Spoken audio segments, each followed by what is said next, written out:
And Ananda sharing that. I get a short all of a sudden. There we go. All right, thank you.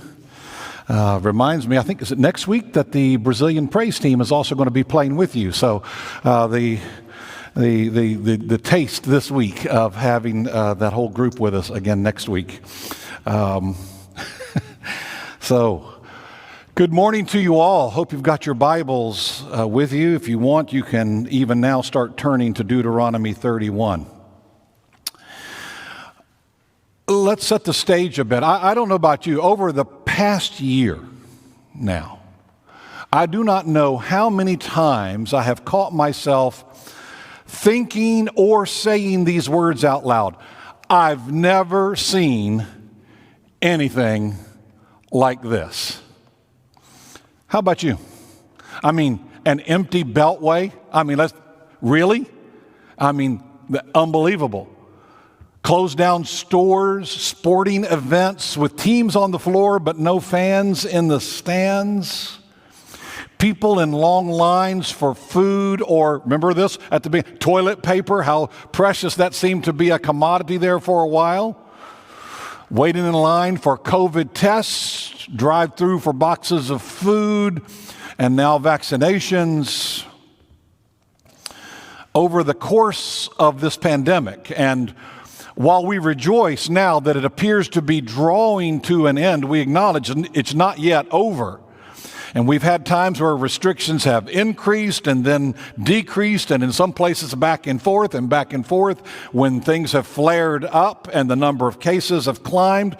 And we've seen leaders create confusion and trying to shape science to fit political agendas. And truly, we've never seen anything like it. I think without question, these are somewhat uncertain times in which we've been living. There are a lot of folks, many of us, who feel that our nation, our world even, is standing on the brink, but of what we're not really sure. The brink of what is it? Exactly what we just don't know. And what researchers tell us is that not knowing, the uncertainty is not only unsettling emotionally, it's unhealthy. Quite literally, uncertainty is killing people. It deteriorates people's health, all that stress that comes with it.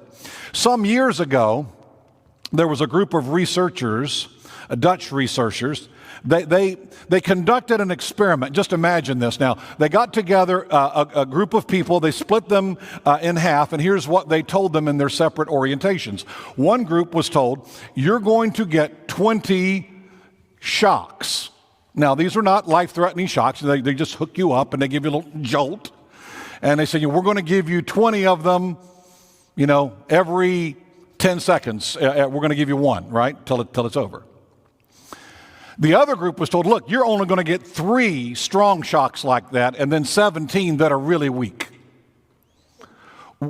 We're just not going to tell you when they're coming. They're going to be random. And what they discovered was that the heart rate, the stress level skyrocketed, not for the 20 who got the stronger hits, but for the people who got 20 strong hits, but the people who got 20 but didn't know when they were coming.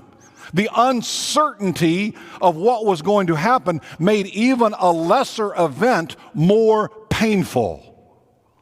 Isn't that wild to think about how that works? It's not the intensity of the shock always, it's the uncertainty of when you're going to get hit. Another very interesting study done about the same time, they interviewed a number of colostomy patients. And here's what they discovered. People who were told, look, you're going to have a colostomy and it will be permanent for you. 6 months after their operation, they were happier than the colostomy patients who were told, we're going to have to do a colostomy, attach a bag, but who knows, it might get a little better. We might be able to take that away later. And they were constantly on edge. Were they doing enough to help that happen?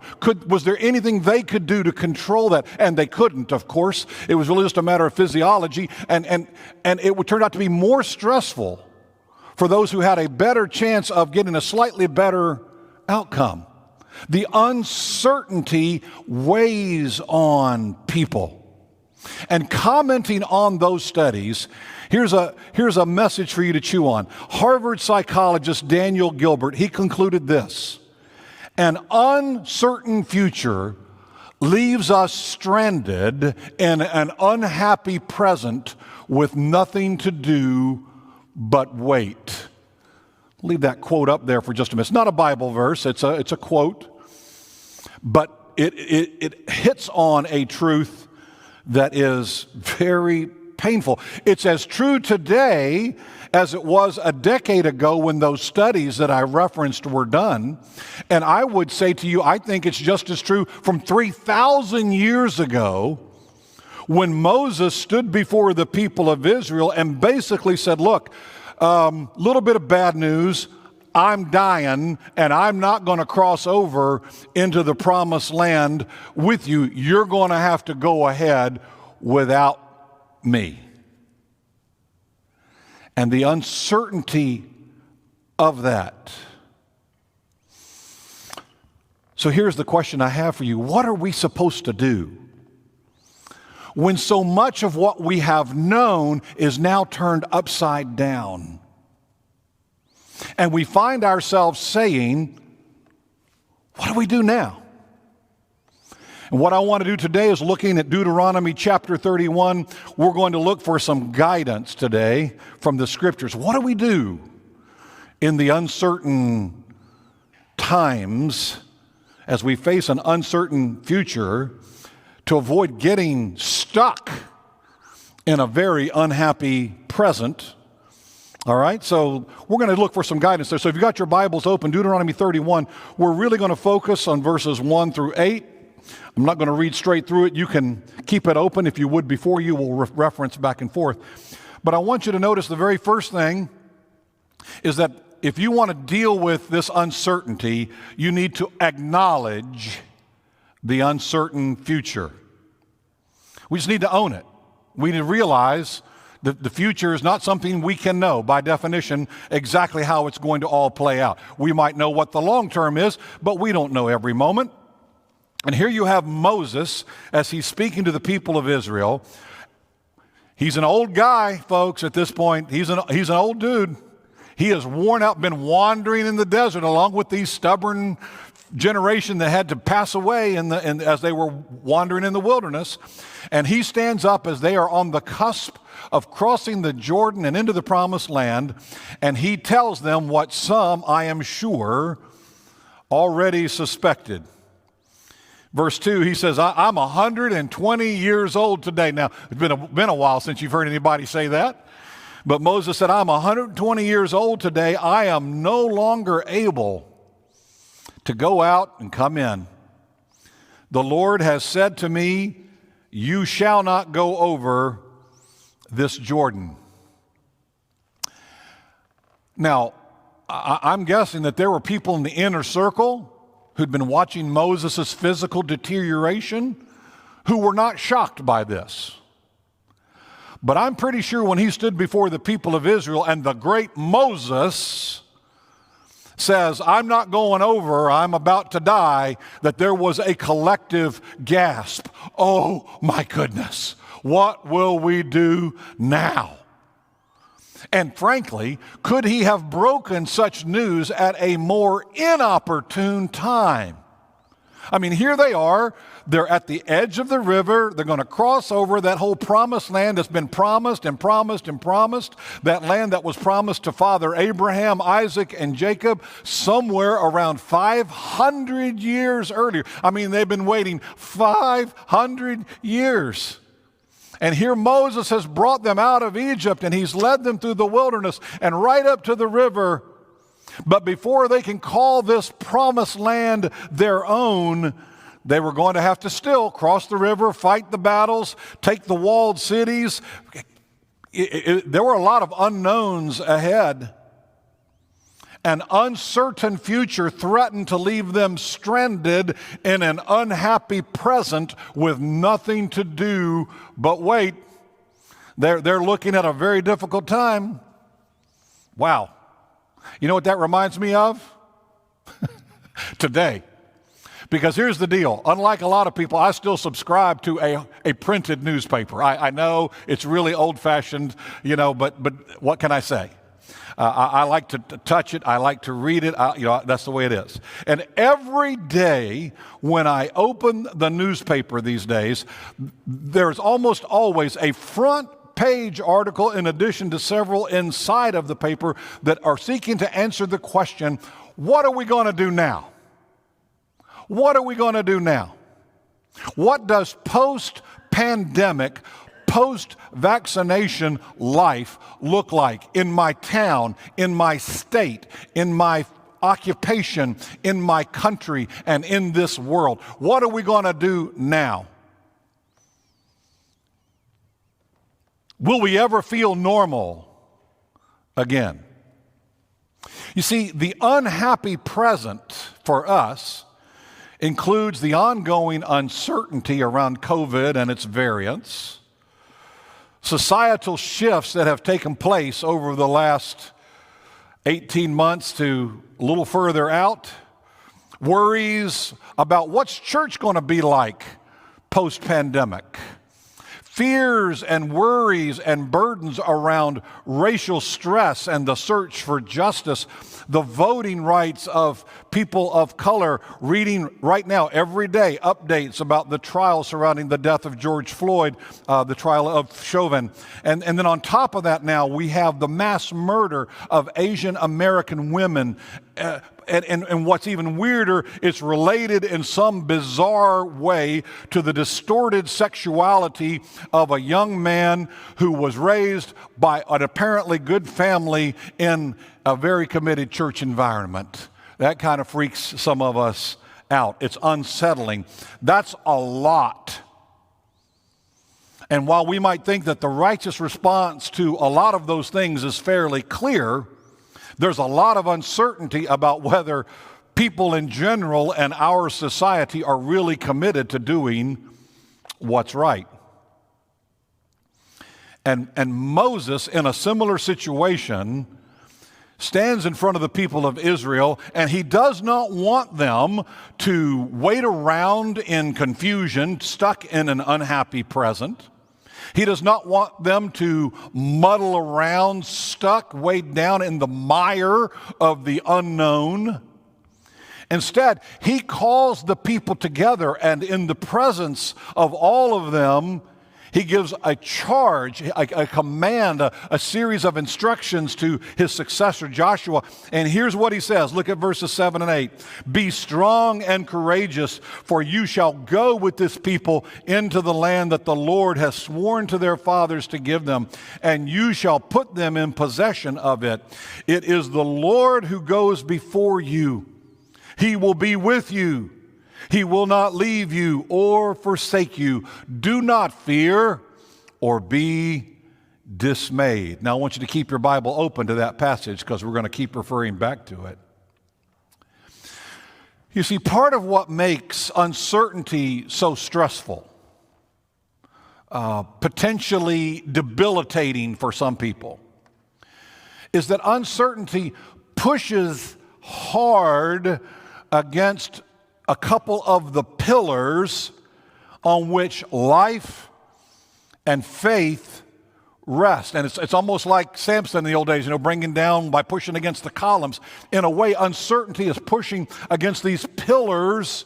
And what are those pillars? Well, I think the great old hymn, Great Is Thy Faithfulness, kind of puts it well. It says, you give strength for today and bright hope for tomorrow. And what uncertainty does is it says, is there really enough strength to face all of this garbage in the unhappy present? Is there really any hope, any bright hope for tomorrow? And when they begin to shake, when push on these pillars, what happens is that fear fills our hearts. It clouds our judgment. It weakens our resolve. And so what Deuteronomy is calling us to, what God wants us to understand, is that instead of allowing uncertainty to freeze us in place, we do well to recall these words. It is the Lord who goes before you. He will be with you. He will not leave you or forsake you. Do not fear or be dismayed. And that's really where I want us to lock down today. In these uncertain days in which we are living, you can still find strength and joy and confidence if you'll do a few things. And here's the first one. Trust. Trust in the way-making work of the Lord.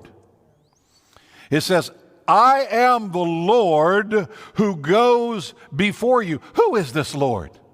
Yahweh, right? Yahweh, the covenant name of God. You know in English what that means, right? I am. It's that great, simple to understand translation. I am that I am. What the heck? I am the one who causes all to be.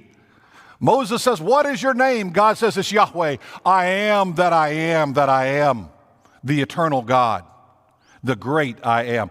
Yahweh is a covenant-making God, a covenant-keeping God. He is absolutely trustworthy. So who's going before you? Listen, this is not some no-name God who's been carved out of wood, some fertility god who's been carved out of stone and set up on a mountaintop where people come and make little sacrifices.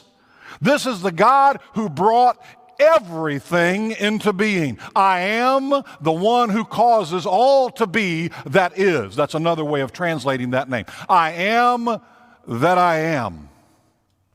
That's the great God who is going before you. This is the Lord who goes before us, the great I am. There is no greater guide than God himself. Now, let's give thanks for earthly, godly guides like Moses.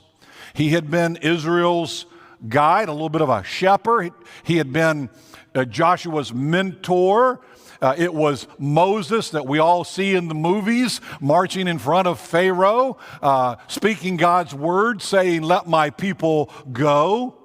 It was Moses who stood at the Red Sea and raised up the staff and separated the waters. It was Moses who climbed Mount Sinai to receive the 10 Commandments. It was Moses who had led this stubborn people to the edge of the Jordan after going through the wilderness for 40 years. Thank God for godly earthly guides like Moses. It's like having great Christian parents, Sunday school teachers, youth ministers, pastors, people who love you, coaches, all those folks. It's wonderful.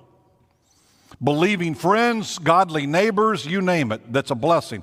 But listen, folks, listen to me carefully. We must realize there comes a time when every earthly guide must go. There comes a time. And the best way I know to say it is this.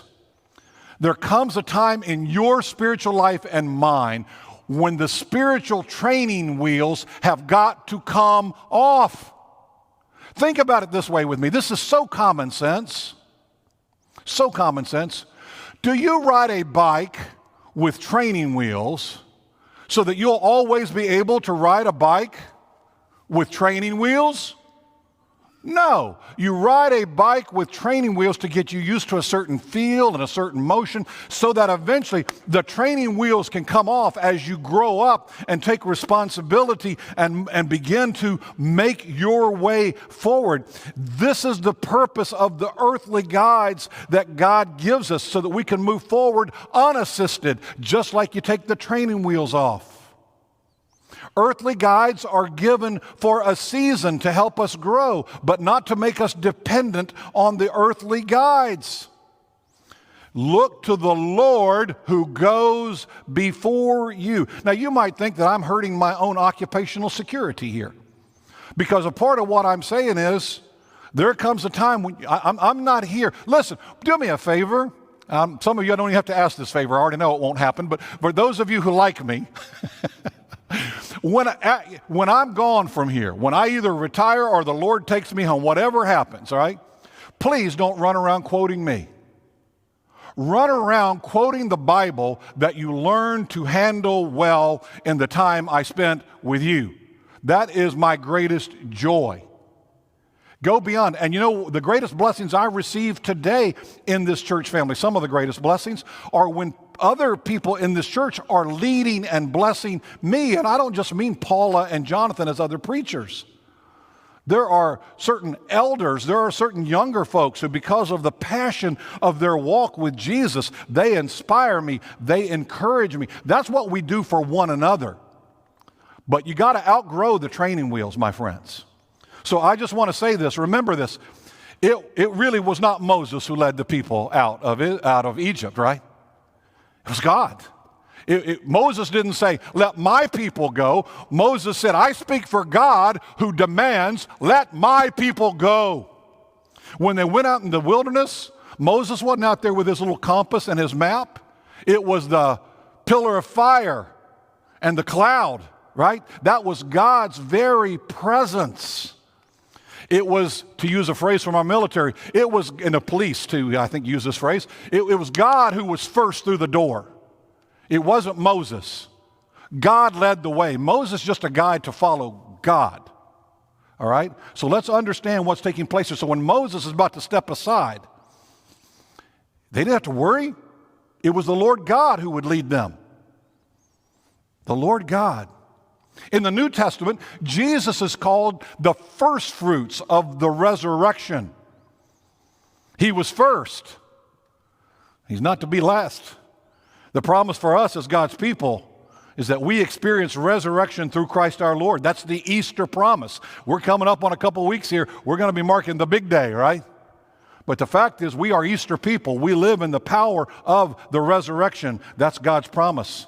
The book of Hebrews refers to Jesus as the pioneer, the author, and the finisher of our faith. He's the one who opens the door to heaven's holy of holies first so that we might follow after.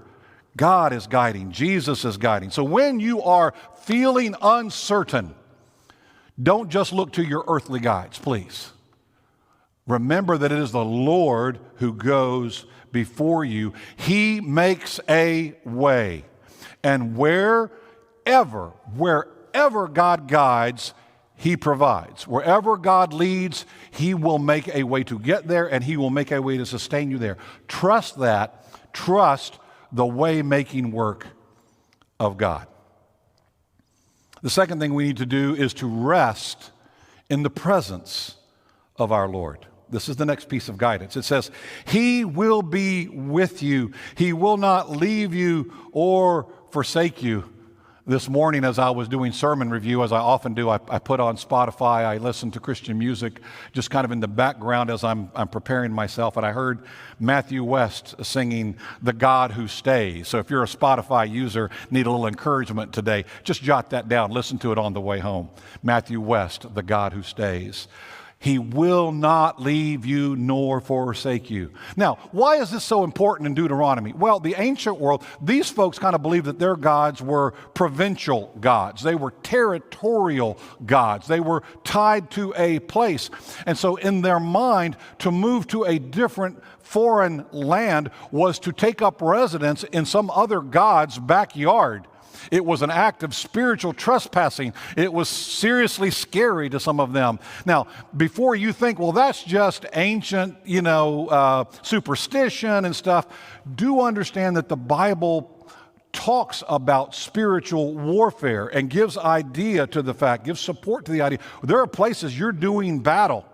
In the 10th chapter of Daniel, if you want to go read some study on your own, go read about how he encountered a spiritual battle. For 3 weeks he wrestled in prayer with God. And I don't understand all that it means, okay? Daniel was quite the figure in the Bible.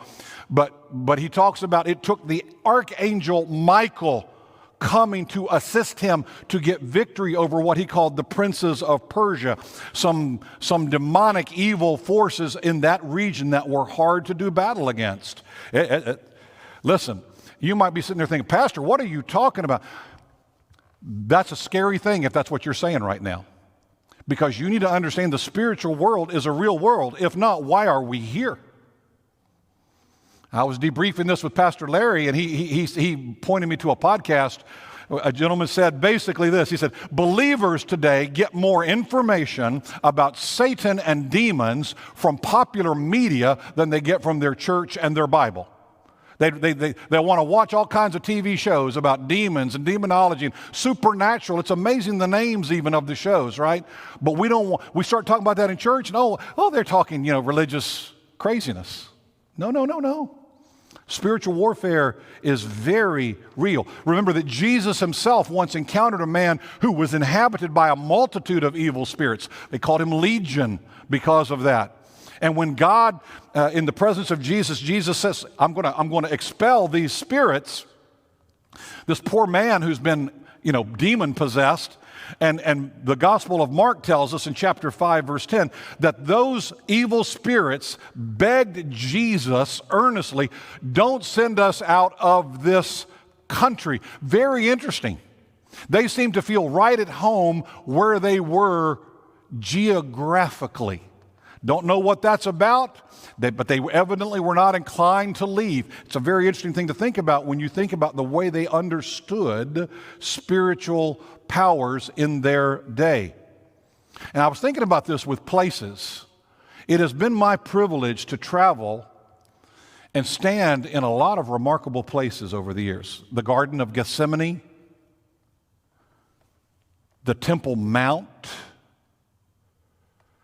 what we call Gordon's Calvary, Mount Calvary, out on the outskirts of Jerusalem, the Garden Tomb, the Cave of John on the Isle of Patmos. In our own country, I've been privileged to stand at the 9/11 Memorial in New York, the Statue of Liberty, the Alamo in Texas, the USS Arizona Memorial in Hawaii. And when you are in any of those places, I defy you to tell me you don't sense something special about that place. You are marked by what took place there and the spirit of the people and the sacrifice that was made. Now, on the flip side, I have also stood in the murderous concentration camps of Germany. I've walked to the shameful Japanese American internment camps out in the western part of our nation. I've walked some of the less touristy and beautiful parts of Amsterdam and the Las Vegas Strip where women are treated like property. I've stood at the sites of major slave markets in Portugal and in Brazil and in Charleston, South Carolina. And in those places, I also felt things. A very different spirit than what I felt in the places of heroic sacrifice.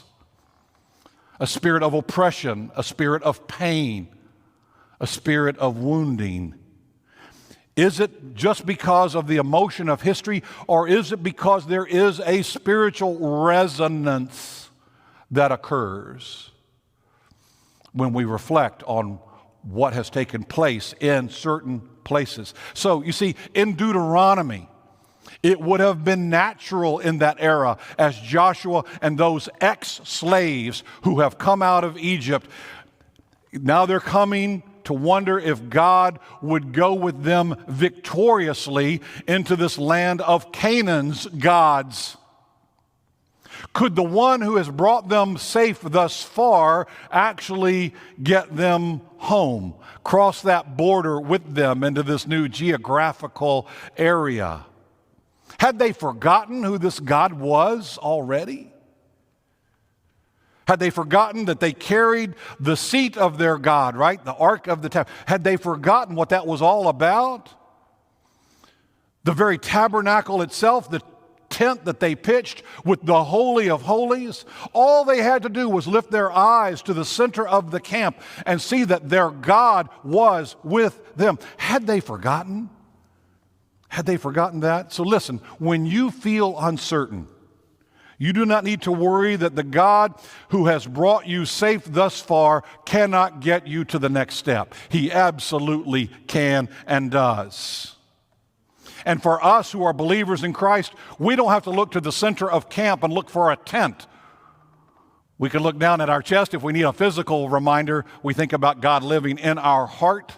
We might think about our mind that is being transformed. We know God is with us. He has promised to never leave us nor forsake us.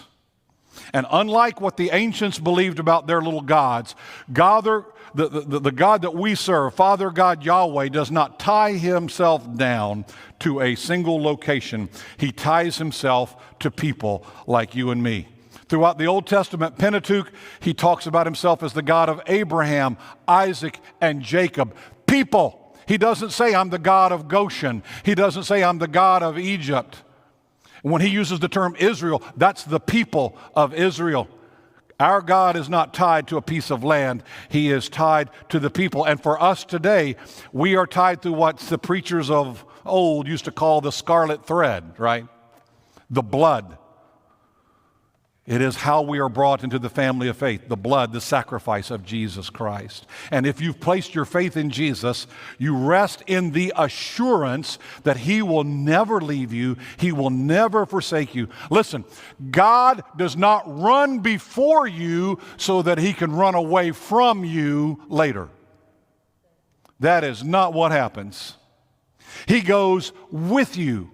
And when you and I are feeling uncertain, we trust that he goes before us and we rest in his presence. Then lastly, the thing we see here in Deuteronomy is that we need to move forward in the peace of our Lord. He says, do not fear or be dismayed. Now, when we use the word fear, most of us know what it's like to be afraid at some point. We can think about it. But what does it really mean to be dismayed? It's not really a word we use a ton. Some people still use it, but it's really interesting. The Hebrew word that is translated dismayed means to break down and as a result of confusion or fear. In other words, to become discouraged, to have, it's the word picture, to have your heart ripped out of you. Now, a little technical question. What happens when you go to your computer and you rip its heart out and you remove the CPU? Doesn't work anymore. Go to your car, drop out the motor. What happens? Doesn't go anymore. What happens when you go to people and you rip their heart out, as it were? You stop them. They get stuck. They're mired down in their uncertainty and fear. You're frozen in place. You cannot advance. Now, let's just real quickly say this. Not all fear is bad. God gives us a fear response, right? You've seen this in animals. When they pick up, they just take off running. And there are times in our lives when we need to be afraid and our senses get heightened. When you're walking the dark street at night and you hear a noise, I hope that kicks you up a notch, that you're paying attention to that. But if that's all you are ever driven by, that's a problem. And so I want to give you just a quick picture to kind of give you something to hang your hat on this. It's the difference between a smoke detector and a thermostat, right? Here in lightly regulated Montgomery County, Maryland, everybody laugh, yes, Montgomery County, we got a rule for everything. But listen, when you're required to have both of these things in your house, but they do two different things, right? A smoke detector does what? It detects smoke. Excuse me, does it exhaust the smoke? No. Does it get rid of the smoke somehow through a magic filter? No. All it does is detect it and tell you, be afraid, there's smoke. Could be a fire. Now, I grew up in one of those houses where my parents hung the smoke detector a little too close to the kitchen. And every time my mama forgot she had biscuits in the oven, it set off the smoke detector. So you know what we did? We threw the smoke detector away. No, we did not. We did not. Why? Because if there ever was a real fire, you wanted to have that smoke detector there. So what did we have to learn to do? When we heard it, well, Mom would fan it with a plate, right, to get the smoke out. But really what we were doing is we were verifying what was taking place. Oh, it's just the biscuits again. Fortunately, we never had a house fire. Now, did that mean that people don't have house fires? No. Does it mean that you shouldn't pay attention when smoke alarms go off? No. You have to check it out, understand what's going on, and get the correct perspective. And the difference of that with a thermostat, the thermostat sets it, right? It can make it hotter with heat, cooler with AC. It's trying to regulate. It's working on it. This is the difference that's going on. You don't want your life controlled by the smoke detector, right? You want to set a thermostat that regulates. And that's what's going on when we learn to deal with fear appropriately. We evaluate what's taking place and respond. Which brings us to the end of this message today. We've been talking for weeks now about the way. And today we're talking about the way of assurance from Deuteronomy 31. Because when we are dealing with times of uncertainty, and we are, it is assurance that we are looking for. Notice I didn't just say words of reassurance. I'm talking about assurance, the blessed assurance that comes from knowing that God holds us in the palm of His hand. Ananda's going to come. She's going to lead us. She's actually going to sing for us. Are we going to sing with you? Or are you just going to perform for us? All right, if you know it, you can sing along. Some of you will know it. It's a popular song on the radio right now. It's called Waymaker, what God is doing in us. And as I was thinking about the uncertainty issue that Deuteronomy raises in chapter 31, here's what he didn't do. He didn't stand up before the people of Israel and say, no need to be concerned. He didn't say, don't even think about it. What he said is, when you think about it, remember who you're following. Trust God who goes before you. Know that God is in control. He didn't just blow them off and treat them like a bunch of silly children. That offends people. I'm not here to do that for you today. I'm not saying there's nothing to worry about in these days in which we live. But what I'm telling you is God makes a way. Jesus said in Luke chapter 12, don't be worried about men who can kill your body. Be worried about the eternal things. And that's what we want to focus on, that Jesus can make a way for our soul to know peace, to know assurance in times of great uncertainty. Remember what we started with today. An uncertain future leaves us stranded in an unhappy present with nothing to do but wait. But for us, I'm with Moses, who said, it's the Lord who goes before you. He will be with you. He will not leave you or forsake you. Do not fear or be dismayed. This is the way of assurance.